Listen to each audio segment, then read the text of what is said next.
Hello everyone, welcome to my channel Tiwari mathematics. आज हम chapter 2 acid salt base का part 2 cover कर रहे हैं, जिसके अंदर हम ऑर्गेनिक एसिड की बात करेंगे और एसिड की प्रॉपर्टीज के बारे में देखेंगे। ठीक है ना, जिसके अंदर हम देखेंगे किस तरीके से एक मेटल एसिड से रिएक्ट करता है, या मेटल कार्बोनेट या फिर मेटल हाइड्रोजन कार्बोनेट जब एसिड से रिएक्ट करते हैं तब क्या बनता है, और उनके बेस पर जो इंपॉर्टेंट क्वेश्चन है जो एग्जाम में हमारे मोस्टली पूछे जाते हैं उन सबको डिस्कस करेंगे। तो सबसे पहला पॉइंट जो है वो हमारा है ऑर्गेनिक एसिड। देखो, ऑर्गेनिक एसिड होते क्या है? जो भी लिविंग ऑर्गेनिज्म हो, चाहे वो ऑर्गेनिज्म आपके प्लांट्स हो और चाहे वो एनिमल्स हो, प्लांट्स और एनिमल्स के अंदर जो भी एसिड प्रेजेंट होते हैं उन सभी एसिड्स को हम ऑर्गेनिक एसिड कहते हैं। जैसे मान लीजिए हम टमाटर खाते हैं तो टमाटर के अंदर जो एसिड प्रेजेंट होता है वो कौन सा ऑर्गेनिक एसिड है? इमली हो गया, इमली के अंदर जो एसिड है, या फिर लेमन के अंदर जो एसिड है, ये जो भी हमारे फ्रूट्स होते हैं उनके अंदर जो भी एसिड प्रेजेंट होते हैं वो सभी एसिड क्या हमारे ऑर्गेनिक एसिड होते हैं। इसलिए मैंने यहाँ पर लिखा है कि जो ऑर्गेनिक एसिड है वो आपका एक नेचुरल एसिड होता है। क्या हमारा नेचुरल एसिड होता है, और जितने भी नेचुरल एसिड होते हैं ये सभी वीक एसिड होते हैं। मतलब नेचुरल एसिड होने की वजह से इन्हें हम खा भी सकते हैं और इन्हें पी भी सकते हैं। जैसे लेमन होता है, लेमन का हम जूस निकालते हैं ना, नींबू पानी बनाकर पीते हैं, तो हम इन एसिड्स को हम क्या कर सकते हैं? पी भी सकते हैं और खाया भी जा सकता है। पहला पॉइंट ये हो गया। कुछ यहां पर हमने पॉइंट लिखे हुए हैं जहां पर जैसे विनेगर हो गया, ठीक है ना, विनेगर के अंदर कौन सा एसिड प्रेजेंट होता है? एसिटिक एसिड प्रेजेंट होता है। एसिडिक एसिड को हम इथेनोइक एसिड कहते हैं, ध्यान रखना। जो साइट्रस फ्रूट होते हैं, साइट्रस फ्रूट्स के अंदर जैसे लेमन हो गया, ऑरेंज हो गए, ठीक है, इस टाइप के जो भी फ्रूट्स होते हैं उनके अंदर जो एसिड प्रेजेंट होता है वो साइट्रिक एसिड प्रेजेंट होता है। कर्ड, जो हम लोग दही खाते हैं, दही के अंदर जो एसिड प्रेजेंट होता है वो हमारा लैक्टिक एसिड होता है। और टमारेन मतलब जो इमली हो गए, जो अनराइप ग्रेप्स, जो अनराइप ग्रेप्स होते हैं, जो कच्चे अंगूर होते हैं, और जो इमली होती है उनके अंदर जो एसिड प्रेजेंट होता है वो टार्टेरिक एसिड प्रेजेंट होता है। इसी तरीके से टमाटो के अंदर ऑक्जेलिक एसिड प्रेजेंट होता है। और आंट स्टिंग मतलब जो लाल चींटियां होती है ना, जब लाल चींटियां में काटती हैं तब वो हमारी बॉडी में एक एसिड को छोड़ती हैं जिसकी वजह से हमें जलन होती है। उस एसिड का नाम क्या है? हमारा फॉर्मिक एसिड। और नीटल लीफ स्टिंग के अंदर भी ये आ जाता है। ये एग्जांपल आपको ध्यान रखना है। देखो, मैंने भी आपको बताया कि जितने भी ऑर्गेनिक एसिड होते हैं सभी वीक एसिड होते हैं। वीक एसिड होने की वजह से कि जो आपका इथेनोइक एसिड है या फिर एसिडिक एसिड है, इसका हम अचार के अंदर, जब हम अचार रखते हैं ना अपने घरों में, अचार हो गया, या फिर जो टमाटो केचप बनाया जाता है, ठीक है, जो टमाटो केचप बनाया जाता है उस टमाटो केचप के अंदर भी हम क्या करते हैं? विनेगर का यूज करते हैं, क्योंकि ये क्या है? एडिबल होता है हमारा। इसी तरीके से हमारा आपका टार्टेरिक एसिड हो गया। अगर आपको बेकिंग पाउडर बनाना है, जैसे हमारे पास बेकिंग सोडा होता है ना, बेकिंग सोडा से जब हम बेकिंग पाउडर बनाते हैं तो उसके अंदर भी हम क्या यूज कर लेते हैं? टार्टेरिक एसिड का यूज करते हैं। ठीक है, तो पहला पॉइंट हमारा ये खत्म होता है। इसका एक बार आप स्क्रीनशॉट ले लो, फिर इसके बाद हम आगे का टॉपिक स्टार्ट करते हैं। नेक्स्ट है हमारा मिनरल एसिड। देखो, जो मिनरल एसिड होता है ये सिंथेटिक एसिड कहलाता है, या फिर इसको मैनमेड एसिड भी कह सकते हैं। ठीक है, मतलब क्या है? इसको हम अपने आप प्रिपेयर करते हैं। तो मिनरल एसिड वो होते हैं जो मिनरल्स से हमें ऑब्टेन होते हैं। किससे होते हैं? मिनरल्स। जिसके अंदर आपको ध्यान रखना है HCl हाइड्रोक्लोरिक एसिड, H2SO4 और HNO3, ये मेन 3 एग्जाम्पल है इसके जो मिनरल एसिड कहेंगे। ठीक है ना, इसके अंदर ये तीनों के तीनों मतलब जितने भी मिनरल एसिड होते हैं ये सभी की सभी क्या होते हैं? स्ट्रॉन्ग एसिड होते हैं।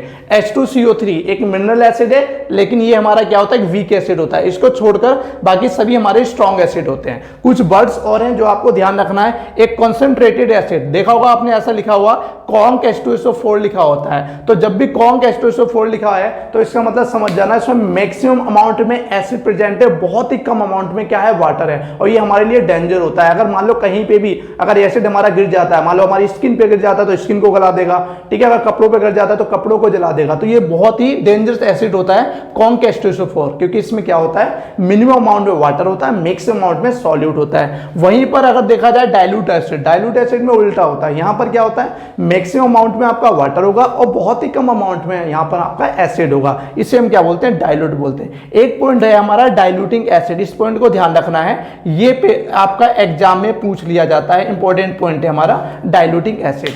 अगर मान लीजिए कॉन्सेंट्रेटेड एसिड को अगर आपको डाइल्यूट बनाना है तो आप क्या करोगे? हमेशा ध्यान रखना, हम क्या करेंगे? कभी भी वाटर को एसिड में ऐड नहीं करेंगे, हमेशा एसिड को हम वाटर में ऐड करेंगे। हम क्या करेंगे? वाटर हमारे पास होगा, उस वाटर में हम धीरे धीरे ग्रेजुअली बहुत आराम से एक एक बूंद करके ड्रॉप बाय ड्रॉप हम एसिड को उसमें डालते हुए जाएंगे। ठीक है, जिससे क्या होगा? धीरे धीरे वो एसिड जो होगा हमारा आपका डाइल्यूट होना स्टार्ट हो जाएगा। इस केस में क्या होता है? अगर हम वाटर को एसिड में डालते हैं तो ये लॉट अमाउंट में हीट प्रोड्यूस करेगा, उसकी वजह से हमें सेवरल बर्न्स भी हो सकते सकते हैं, हम जल भी सकते हैं, जिस कारण से कभी भी हम वाटर को एसिड में नहीं डालते, हमेशा एसिड को ही वाटर में डालेंगे। तो ये इसकी डेफिनेशन लिखी हुई है, डेफिनेशन को याद करना जरूरी है, एग्जाम में डेफिनेशन पूछी जाती है। तो आप एक बार इसका स्क्रीनशॉट लो, फिर हम नेक्स्ट टॉपिक स्टार्ट करते हैं। अब हम बात करेंगे प्रॉपर्टीज ऑफ एसिड। सबसे पहली प्रॉपर्टी है, जो एसिड होते हैं वो टेस्ट में खट्टे होते हैं, ठीक है। जो भी चीज खट्टी होती है ना, वो सारे एसिड्स में आ जाते हैं, ठीक है ना। दूसरा पॉइंट है, ये ब्लू लिटमस को क्या करता है, रेड कर देता है। ये 2 पॉइंट तो ये हो गए। ये जो पॉइंट मैंने लिखे हुए, ये सारे ही मोस्ट इंपोर्टेंट पॉइंट है, इनको ध्यान से समझना। पहला पॉइंट क्या है कि एसिड सॉल्यूशन, ध्यान रखना, एसिड सॉल्यूशन जो होता है वो इलेक्ट्रिसिटी को कंडक्ट करता है। क्यों कंडक्ट करता है? क्योंकि एसिड जो है जब उसको हम वाटर में डिजोल्व करते हैं, डिजोल्व करने पर वो आयंस को प्रोड्यूस करता है, और जो ये आयंस होते हैं यही क्या करते हैं, इलेक्ट्रिसिटी को कंडक्ट करवाते हैं। तो ध्यान रखना, जितने भी एसिड होते हैं उनका एसिडिक सॉल्यूशन, ध्यान रखना, वाटर में डिजोल्व करने के बाद ही एसिड क्या करेंगे, इलेक्ट्रिसिटी को कंडक्ट करेंगे, इसलिए ये इलेक्ट्रोलाइट्स में आ जाते हैं। ये पॉइंट ध्यान रखना। दूसरा पॉइंट, जब हम किसी मेटल की रिएक्शन एसिड से कराते हैं तो हमेशा सॉल्ट बनता है और प्लस हाइड्रोजन गैस यहां पर रिलीज होती है। तो यहां पे एग्जांपल देखिए, जब हम जिंक को HCl में डालेंगे, ठीक है ना, जिंक यहाँ पे एक मेटल है, इसको जब हम हाइड्रोक्लोरिक एसिड के अंदर डालेंगे तो ये जिंक क्लोराइड बनाएगा और प्लस हाइड्रोजन गैस को रिलीज करेगा। बात समझ आ गई? यहाँ पे ध्यान रखना, जो हाइड्रोजन गैस होती है वो हमेशा पॉप साउंड प्रोड्यूस करती है। पॉप साउंड का मतलब की चीज से है, जैसे अगर आपने एक रिएक्शन करवाई है एसिड के अंदर, अगर आपने जिंक मेटल को डालने पर उसमें से गैस रिलीज होगी, आप क्या करना, एक बर्निंग कैंडल को या फिर बर्निंग मैच स्टिक को उसके कांटेक्ट में लेके जाना। जैसे उसके माउथ के पास आप लेके जाओगे ना, पट पट की आवाज, इस टाइप से आवाज आएगी। इसी साउंड को हम पॉप साउंड कहते हैं। तो ये आइडेंटिफिकेशन भी होता है, हम आइडेंटिफाई भी कर सकते हैं कौन सी गैस रिलीज हो रही है। तो हाइड्रोजन गैस जो होती है पॉप साउंड प्रोड्यूस करती है। दूसरा पॉइंट ये है, जब मेटल कार्बोनेट को जब हम एसिड के साथ रिएक्ट करेंगे, ध्यान रखना, अभी मेटल था, अब हमारा मेटल कार्बोनेट है, तो ये सॉल्ट, कार्बन डाइऑक्साइड और वाटर प्रोड्यूस करेगा। यहां पे देखिए Na2CO3, ये हमारा सोडियम कार्बोनेट है। क्या हमारा सोडियम कार्बोनेट? जब इस सोडियम कार्बोनेट को हम HCl में डालेंगे, किस में डालेंगे, HCl में डालने पर ये NaCl बनाएगा, जो हमारा एक सोल्ट है, plus carbon dioxide gas produce करेगा और प्लस वाटर प्रोड्यूस करेगा, ठीक है। यहां पे एक मिनट ध्यान से देखना, अभी एक क्वेश्चन में लिखा हुआ है, मोस्ट इंपोर्टेंट है और 100% एग्जाम में आपसे पूछा जाता है, ये बात ध्यान रखना। इसी तरीके से सोडियम हाइड्रोजन कार्बोनेट, जो लिखा ना sodium metal hydrogen carbonate, sodium hydrogen carbonate को भी जब आप HCl में डालोगे, डालने पर ये सॉल्ट प्रोड्यूस करेगा, प्लस कार्बन डाइऑक्साइड और प्लस वाटर। ये बात ध्यान रखनी है। तो यहां पर हमने 3 रिएक्शन डिस्कस कर ली कि जब मेटल को एसिड में डालेंगे तो हमारा हाइड्रोजन गैस रिलीज होगी, जब मेटल कार्बोनेट को एसिड में डाला जाएगा तो कार्बन डाइऑक्साइड गैस प्रोड्यूस होगी। वहीं अगर मेटल हाइड्रोजन कार्बोनेट को हम जब एसिड में डालते हैं तब कौन सी गैस प्रोड्यूस होगी, कार्बन डाइऑक्साइड गैस प्रोड्यूस होगी। यहीं पे आगे आप देखिए, अब जो ये कार्बन डाइऑक्साइड गैस जो प्रोड्यूस हो रही है, अगर हमें ये चेक करना है कि ये जो गैस प्रोड्यूस हो रही है वो कौन सी प्रोड्यूस हो रही है, आप क्या करो, ये रिएक्शन प्रोसीड कराओ। इस रिएक्शन से जो गैस निकल रही है उस गैस को लाइम वाटर के थ्रू आपको पास करवाना है। किसके थ्रू पास कराना है? तो ये CO2 गैस प्रोड्यूस हो रही है, इसको आपको लाइम वाटर के थ्रू पास करवाना है। जैसे आप CO2 गैस को पास कराओगे, ये कैल्शियम कार्बोनेट बना लेगा, वो भी PPT की फॉर्म में। किसकी फॉर्म में बनाएगा? PPT, प्रेसिपिटेट बनेगा कैल्शियम कार्बोनेट का। और इसका कलर कैसा हो जाएगा, जो ये लाइम वाटर था इसका कलर हो जाएगा मिल्की। जैसे मिल्क का कलर होता है ना, मिल्क, वैसे ही दूध की तरह इसका कलर हो जाएगा। ये अगर ये मिल्की बन जाता है, लाइम वाटर अगर मिल्की में कन्वर्ट हो जाता है,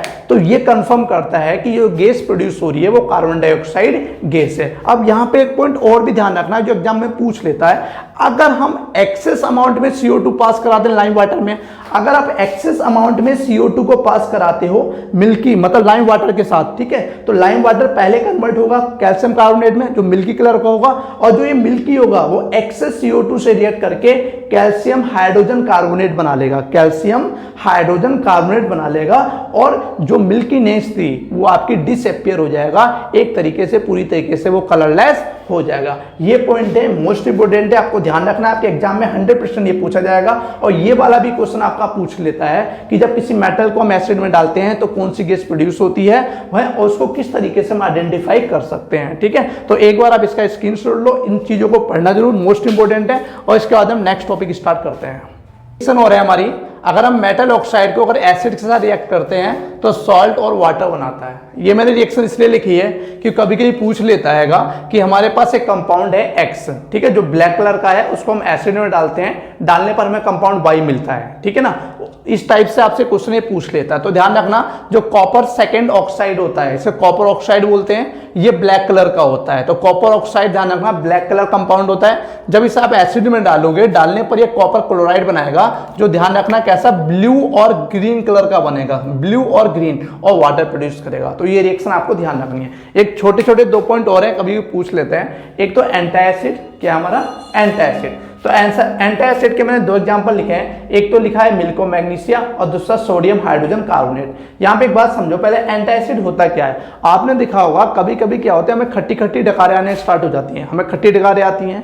उसका कारण क्या होता है, हमारे स्टमक के अंदर एक्सेस अमाउंट में हाइड्रोक्लोरिक एसिड प्रोड्यूस हो गया है, जिसकी वजह से हमें इनडाइजेशन हो गया है और हमें जिस वजह से खट्टी खट्टी डकारें आ रही हैं। तो उन चीज़ों से, एसिडिटी से रिलीफ पाने के लिए हम क्या करते हैं, एंटी एसिड का यूज करते हैं। तो यहाँ पे मैंने आपको 2 एग्जांपल लिखे हैं एंटी एसिड के। एक तो मिल्क ऑफ मैग्नीशिया है, दूसरा हमारा सोडियम हाइड्रोजन कार्बोनेट है। मिल्क ऑफ मैग्नीशिया जो होता है MgOH का होल ट्वाइस होता है और इसका फॉर्मूला होता है मैग्नीशियम हाइड्रोक्साइड। तो ध्यान रखना, तीनों वर्ड मैंने डिफाइन किए हैं। मिल्क ऑफ मैग्नीशिया आपका कॉमन नेम कहलाता है, MgOH का होल ट्वाइस केमिकल फॉर्मूला है, और इसका जो मैग्नीशियम हाइड्रोक्साइड है ये केमिकल नेम है, ठीक है। 2 एग्जांपल ये हैं, ये दोनों एग्जांपल आप ध्यान रखना एंटी एसिड के। अगला पॉइंट ये है, एसिड को ना कभी भी हमें मेटल कंटेनर में स्टोर नहीं करना चाहिए। आपने देखा भी होगा हमारे घरों में जब अचार रखा जाता है ना, तो उसे कभी भी मेटल कंटेनर में नहीं रखते हैं, या तो प्लास्टिक कंटेनर में रखेंगे या जो चीनी के बर्तन आते हैं उस टाइप के, उसके अंदर हम रखते हैं। क्यों नहीं रखते, इसका ध्यान रखना कि जो मेटल होता है ना, अभी हमने रिएक्शन पढ़ी थी कि मेटल एसिड से रिएक्ट करके एक सॉल्ट बना लेता है और हाइड्रोजन गैस को रिलीज करता है। अगर हम एसिड को मेटल के अंदर रखेंगे तो इस वजह से क्या होगा, हमारा जो फूड हो जाएगा वो फूड पॉइजन हो जाएगा, ठीक है, फूड पॉइजनिंग हो जाएगी। कहना मतलब यह है, मेटल एसिड से रिएक्ट करके जो सॉल्ट बनाएगा, सॉल्ट बनाने से धीरे धीरे वो मेटल कंटेनर को ईटन भी, मतलब खाना भी स्टार्ट कर देगा, उसे कोरेट भी कर देगा, और हमारा जो उसमें फूड रखा होगा उसे पॉइजन भी बना देगा, जो हमारी हेल्थ को डैमेज करेगा। इसलिए कभी भी हमें मेटल कंटेनर में एसिड को नहीं रखना चाहिए, ठीक है। तो एक बार हमारा एक क्वेश्चन है, और जो मोस्ट इंपोर्टेंट क्वेश्चन है, पेपर में पूछता भी है, ध्यान देना बात कर। ये कह रहा है कि मेटल कंपाउंड ए है जो रिएक्ट करता है एसिड के साथ, ठीक है, और रिएक्ट करने पर एफरवेसेंस को प्रोड्यूस करता है। इस वर्ड को ध्यान रखना है, ठीक है, इस वर्ड की वजह से इंपॉर्टेंट क्वेश्चन बन जाता है। एफरवेसेंस का मतलब ये होता है, जैसे सॉल्यूशन में जब कोई रिएक्शन टेक प्लेस होती है ना, तो उसमें से गैस बाहर निकलती है, वो बबल्स की फॉर्म में निकलती है। तो जो वो बबल्स की जो फॉर्मेशन होती है ना, उसी को ये एफरवेसेंस कहते हैं। हिंदी में बोलते हैं इसका बुदबुदाहट, ठीक है ना।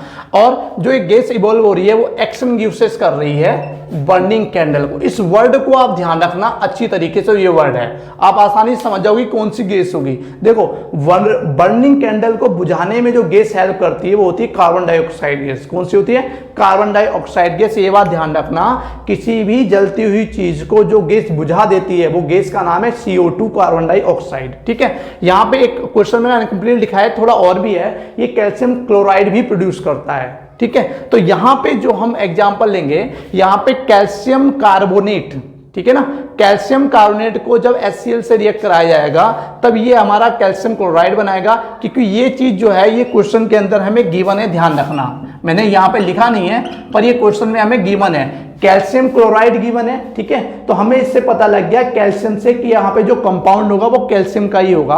और हमने पीछे रिएक्शन पढ़ी थी सोडियम कार्बोनेट, याद है ना, कि जब किसी मेटल कार्बोनेट को एसिड के साथ रिएक्ट कराएंगे तब हमारी CO2 गैस प्रोड्यूस होती है। तो वहां से हमें पता लग जाएगा यहाँ पे कैल्शियम का कंपाउंड कौन सा लेना है, हमें कार्बोनेट लेना है। तो कैल्शियम कार्बोनेट को जब हम HCl के साथ रिएक्ट कराएंगे तो ये कैल्शियम क्लोराइड बनाएगा, CO2 बनाएगा प्लस H2O बनाएगा, और जो ये CO2 गैस होगी यही हमारी क्या करेगी, आग को बुझाने में हेल्प करेगी, ठीक है। तो इंपॉर्टेंट क्वेश्चन है ये वाला, क्वेश्चन आपको ध्यान रखना है। एक बार इसका भी स्क्रीनशॉट लो।